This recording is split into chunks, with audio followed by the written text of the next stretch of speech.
شیر کی ایک دن کی زندگی گیدڑ کی 100 سال کی زندگی سے بہتر ہے۔ وہ اپنے وقت کا سلطان تھا۔ ایک روز وہ سرنگا پٹم کی ایک گلی میں ہم عمر بچوں کے ساتھ کھیل رہا تھا تو ادھر سے ایک فقیر روشن ضمیر کا گزر ہوا۔ فقیر نے اس بچے کے پاس رک کر اس سے کہا، تیری خوش نصیبی ایک دن تجھے اس ملک کا بادشاہ بنائے گی۔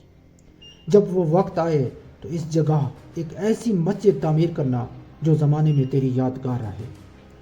ذہین شہزادے نے بزرگ کو جواب دیا، جب میں بادشاہ بنوں گا تو ایسا ضرور کروں گا۔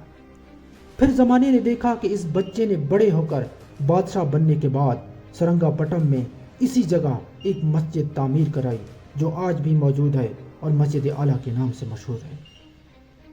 قسمت کا حال جاننے والا یہ بہادر، بے باک، نڈر اور جنگجو جوان ٹیپو سلطان تھا،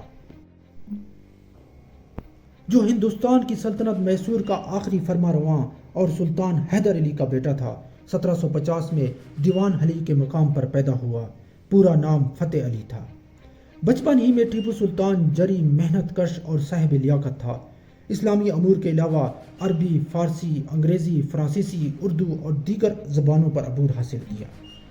1765 میں ٹیپو سلطان اپنی زندگی میں پہلی بار ایک سالار کی حیثیت سے آیا۔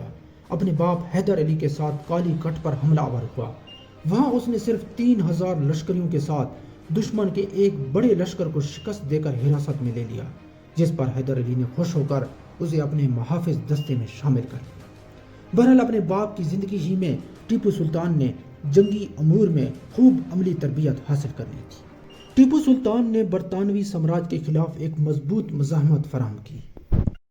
3 مرتبہ میسور کے مقام پر برطانوی حملوں کا دفاع کیا اور قلعہ کو فتح کرنے سے روکا۔ تیسری میسور کی جنگ میں انگریزوں اور میسور کے درمیان ٹریٹی آف سرنگا پٹم کے تحت امن کا معاہدہ ہوا۔ اس معاہدے کے تحت میسور کا آدھا حصہ برٹش ایسٹ انڈیا کمپنی، نظام اور مراٹھاس میں تقسیم ہو گئی اور جنگ کے ازالے کے طور پر ٹیپو کو تقریباً 3 کروڑ معاوضہ دینا پڑا تھا۔ اس وقت سے ہی ٹیپو سلطان نے اپنی سلطنت کو مضبوط کرنا شروع کر دیا۔ ہندوستان سے ایسٹ انڈیا کمپنی کو بھگانے کے لیے ٹیپو نے ترکی، ایران، افغانستان اور فرانس سے بھی مدد حاصل کرنے کی کوشش کی، لیکن وہ اس میں کامیاب نہ ہو سکا اور صرف فرانسیسی حکومت ٹیپو کے ساتھ مل گئی۔ نظام اور مراٹھوں نے ٹیپو کی بقا کو اپنے لیے خطرہ سمجھا اور انگریزوں سے اتحاد کر لیا۔ اسی طرح جب انگریزوں کو فرانسیسی حکومت اور ٹیپو سلطان کے درمیان قربت کا اندازہ ہوا تو برطانیہ نے بھی ٹیپو کے خلاف سازشیں شروع کر دی۔ 1799 تک ٹیپو بہت مضبوط ہو چکا تھا۔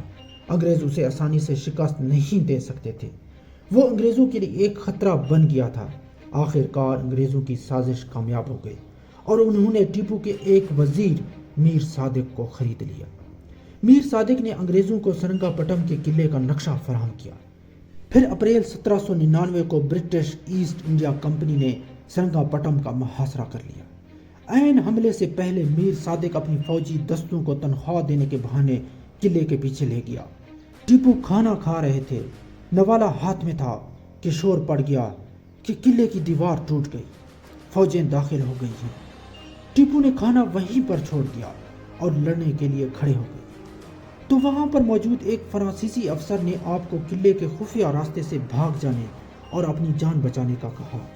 تو اس کے جواب میں ٹیپو نے ایک تاریخی جملہ کہا کہ شیر کی ایک دن کی زندگی گیدڑ کی 100 سال کی زندگی سے بہتر ہے، اور 4 مئی 1799 کو دشمن سے جواں مردی سے لڑتے لڑتے ٹیپو سلطان شہید ہو گئے۔ مزید ایسی ویڈیوز دیکھنے کے لیے ہمارے چینل کو سبسکرائب کریں۔ شکریہ۔